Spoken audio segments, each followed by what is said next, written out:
Okay guys, Toyota Light Ace. So bagong bago, no.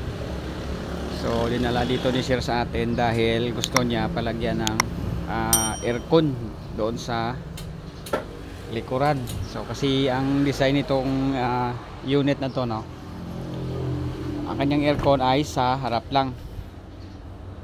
So gusto ng bumili ng owner na patagdagan ng aircon, lagyan dito sa likod. Yan. So wala siya, no. So ang gagawin natin, mag-add tayo ng evaporator dyan para may aircon dito yung sasakay. Kasi ano to na service ito, business service. So yun yung isi-share natin guys, no. So mag-add tayo ng evaporator dito sa likod. Mag-install tayo, tapos so yung 5.8 at saka hose, no. So dadaan dito sa loob. Yan, papunta dito sa ilalim. So ang gagawin natin, gagawa tayo ng T para dugtungan sa ating additional na hose. So check ko po dito sa compressor kasi kadalasan yan mag-T yan dito sa may 5.8. So sobrang ikli dito, no. So di po tayo pwedeng maghinang dito, baka masira yung bagong crimp sa init kasi sobrang ikli lang ng 5.8. So ang gagawin natin, dito tayo magdugtong sa harap.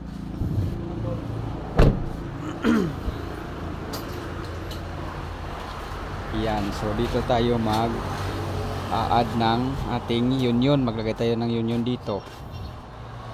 So isama na lang natin sila, no, yung 5.8 at saka yung 3.8 kasi nandito yun naman yung 5.16 yung high side nya nandito naman. So dito na lang din tayo maglagay ng union na 3.8 tapos union na 5.8. so dito tayo maghinang isa dito rin. So okay.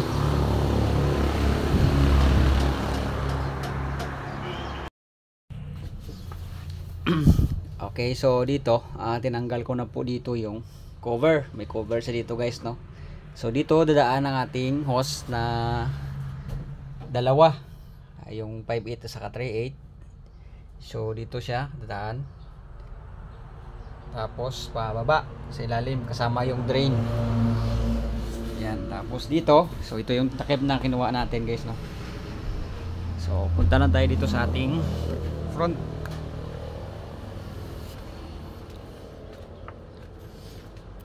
Okay, so dito guys, no, tinanggal ko po yung 1/2 at saka 5.8 high side low side na fitting para mahugot natin yung 5.8.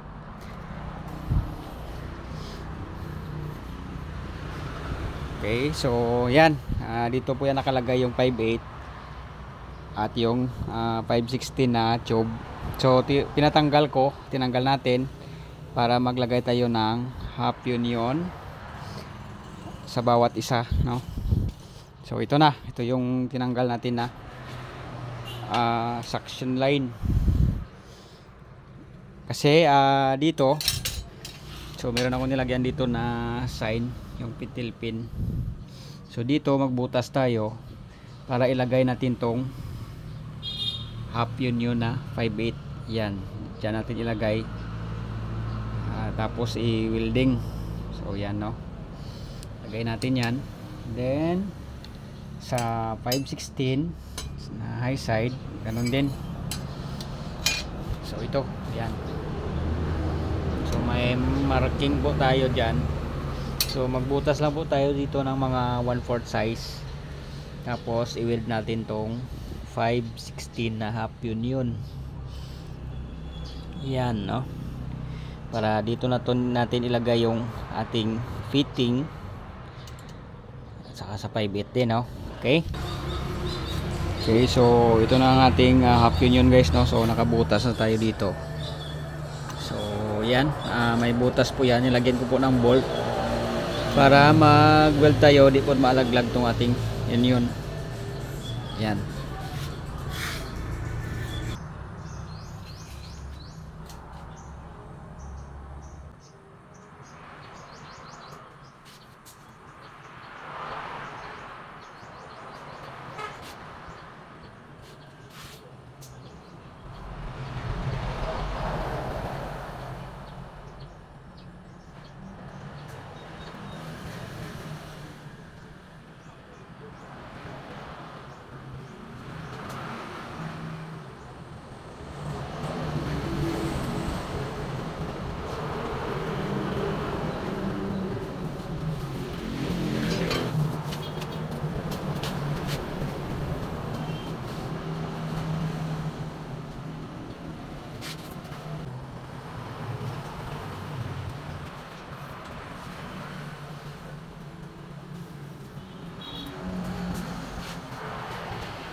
Masuk ang pangista mo? Masuk ang pangista mo? Okay, sabi mo si Leno, ikaw?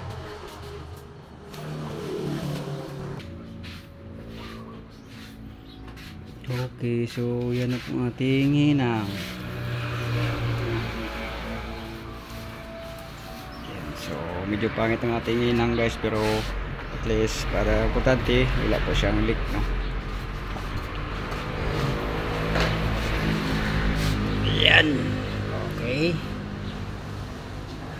Yan.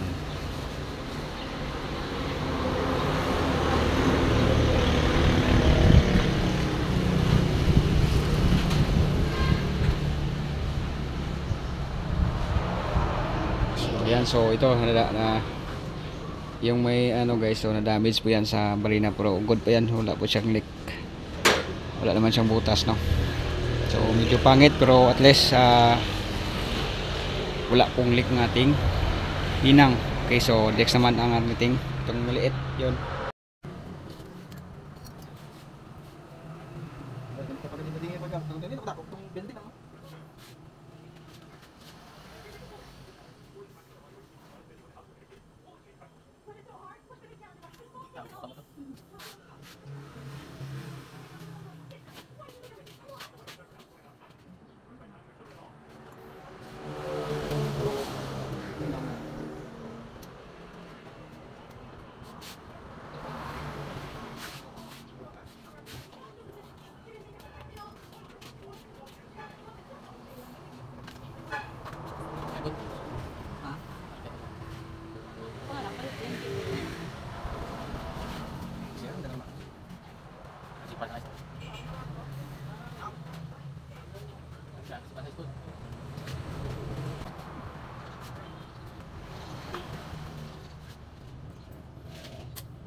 Okay, ito tapos na rin ang ating Union na 516.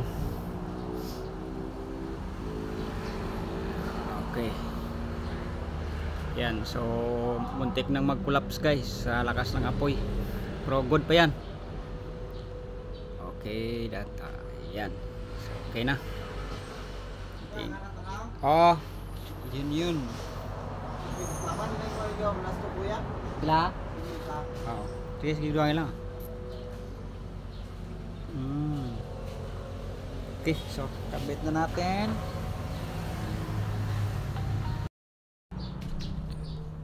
Ito yung ikabit natin na evaporator guys, no? Bali ready to install na siya na hanging. Yan, kasi ito yung gusto ng owner pagkabit dito. So di na kailangan mag-ducting or either mag-ano pang gawin sa kanya. So ready na siya. Ito, magalaw-galaw naman to. Tapos ito rin magalaw din.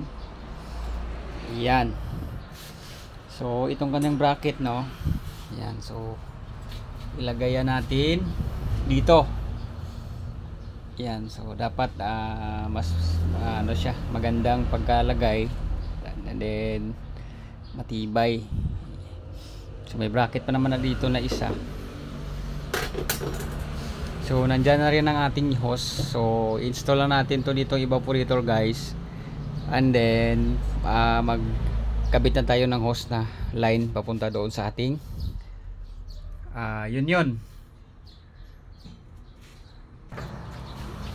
Ito na ang ating Union, no? So na weld na natin dito, tapos naipabalik ko na rin ng maayos tong 5/8 na linya. Then ito yung sa 516 or high side na line, so na ikabit ko na rin. So wala na tayong mga gagawin pa dito. Ito na lang, magkabit na lang tayo dito ng ating hose kasama yung fitting. Okay, so dito ako naglagay guys kasi para open siya, tapos medyo matibay dito sa vibration. Then dito sa maliit rin, so medyo matibay siya dito compare sa dito maglagay masikip. So dito tayo, yan.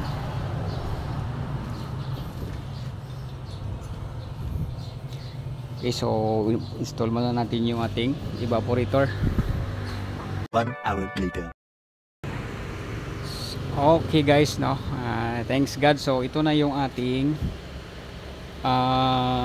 dinagdagan ng aircon sa likod. Tapos na.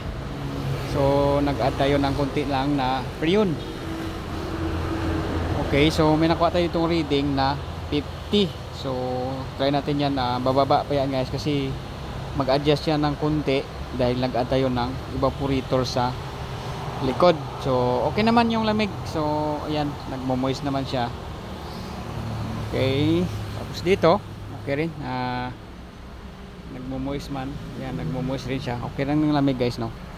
Kahit pa paano. Ayan. So ang relay natin, so naibalik ko ng cover. Ang relay natin sa rear doon sa likod ng compartment.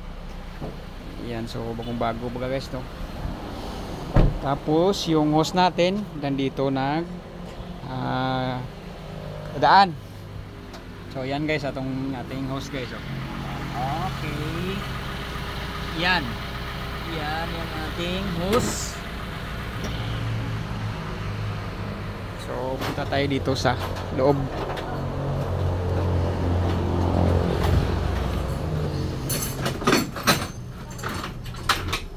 Okay, yan. Okay, lamig na. So yan yung sitwasyon ng ating evaporator. Ayan, so wala na po tayong ibang choice. Dito lang tayo nagkabit kasi bawal po tayo dito, baka mabutas yung rope, kanyang atop. Ayan, so nilagay natin hanging lang. So maliit lang naman tong area ng Toyota Light Ace guys. Yan, so maliit siya ng konti compare sa FBL 300, no? Yan. Tapos dito, so ni-close na natin. Yan, so ito guys na nagmo-moist kasi cold. Pero patayin namin yan. Tapos hintayin na mag dry po itong tube. So lagyan natin ito ng aerotape. Balutan natin ng aerotape kasi nagmo-moist yan. So may tendency tutulo yan dito. Yan, so may tumutulo na. Yan.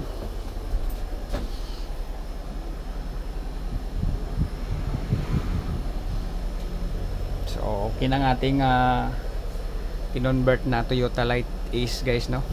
Na bagong bago. So ito po yung ating na-share dito sa unit na to. So ang ibang paggawa hindi natin ma-i-video kasi sobrang haba. Tapos simple lang naman yan sundin kasi may mga abang naman dyan na butas na pwedeng daanan ng hose na high side at saka low side. Yan, tapos dito guys sa labas pakita ko ating ginawang dugtungan na yun.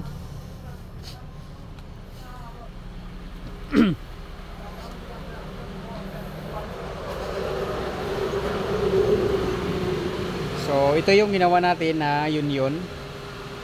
Yan, so may nakakabit tayo na papunta dito. Ito papunta to sa rear na evaporator. Yan. So ito yung maliit. Yan. Yan po yung maliit, papunta din yun sa front. So magkasama sila ng 5.8 at saka 3.8. Yan. So okay na. So yun lang ating ma-share dito guys. And maraming salamat po sa panonood. Siyempre kung bago ka pa lang sa aking channel, huwag kalimutan mag-subscribe para update kayo sa mga next na gagawin natin sa car aircon. So dito sinishare natin kung anong ginagawa natin, saka yung sira, anong pinapalitan. Yan. Okay.